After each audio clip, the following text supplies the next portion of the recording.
applicable on sales worth 1 million Kenya shillings and above, and it stands at 1%. Now, Kenya Kwanza wants this tax applied on sales from as low as 500,000 Kenya shillings. The tax is being raised from 1% to 3%. The taxation will be pegged on gross sales, whether the seller makes profit or not. The biggest casualties here will be small, medium, and medium-sized businesses. Those businesses are the heart of the hustler nation.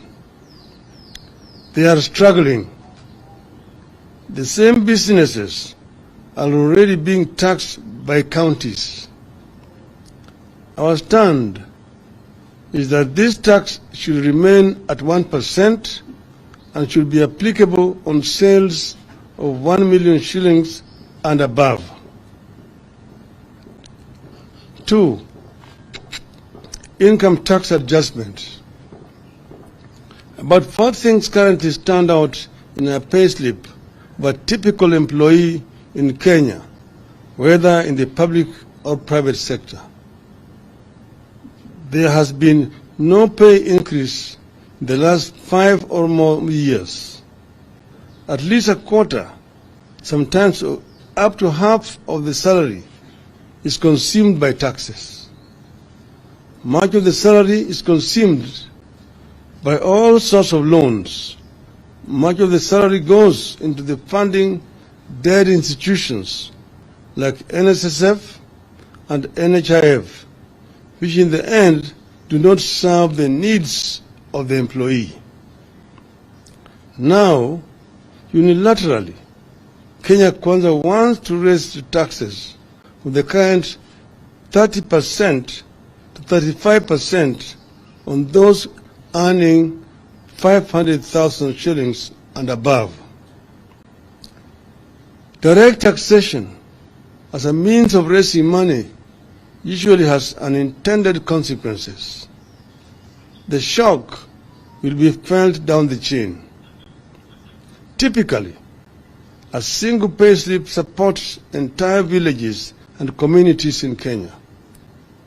As Kenya Kwanza reduces availability of local disposable income, it is inadvertently reducing local demand for goods and services.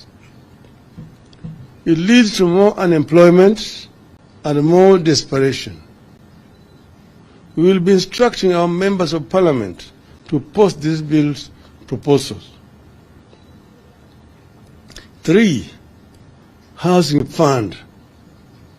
Unilaterally, Kenya Kwanza wants to deduct 3% of basic salaries to finance affordable housing scheme. How the regime arrived at 3% and not 1 or 2, nobody knows. In an economy where employees are already faced with reduced income due to high cost of goods, we find the introduction of this new tax irrational. It further reduces the amount of disposable income available to the economy.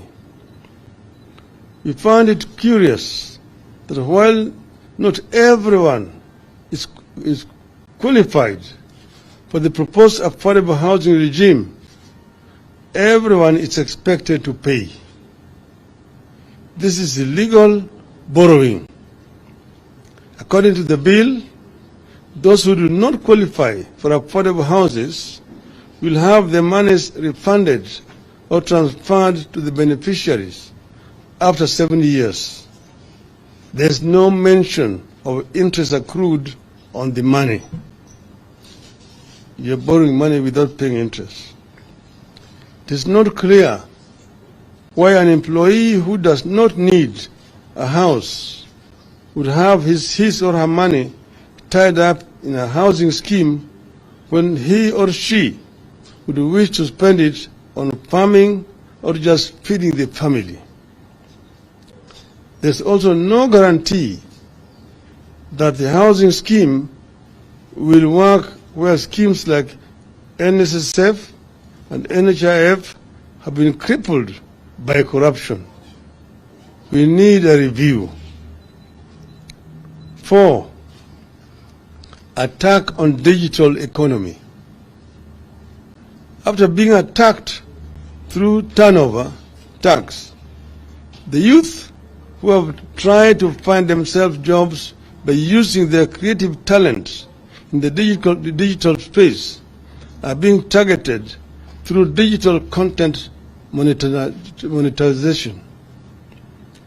From paying zero tax currently, a creative youth who creates a digital platform or content will now be required to pay 15% tax. As a country, we will be killing innovation and leaving our youth with too few options, if any. We will not support this proposal. 5, Tax Appeals Tribunal. A proposal is being made that in the event of a business or an individual who has a dispute with the Kenya Revenue Authority over tax owed, that individual or company will be required to deposit 20% of the disputed amount with the KRA before the matter can be heard by the Tax Appeals Tribunal. This is another aspect of illegal borrowing by the regime. It is open to abuse by rogue KRA officers. It will affect cash flow of companies. We oppose it.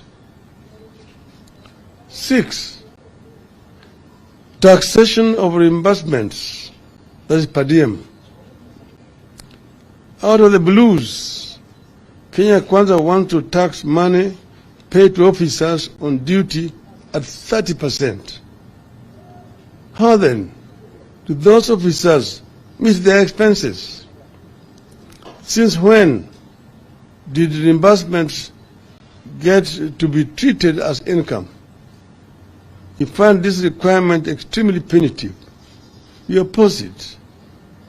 We've known that this per diem was being paid by people to be spent to defray expenses wherever they are traveling.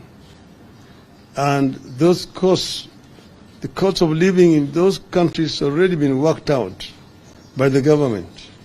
If you are taxing it, you are therefore subjecting these officers to suffering wherever they travel. 7, taxing trade associations. After taxing traders, Kenya Kwanza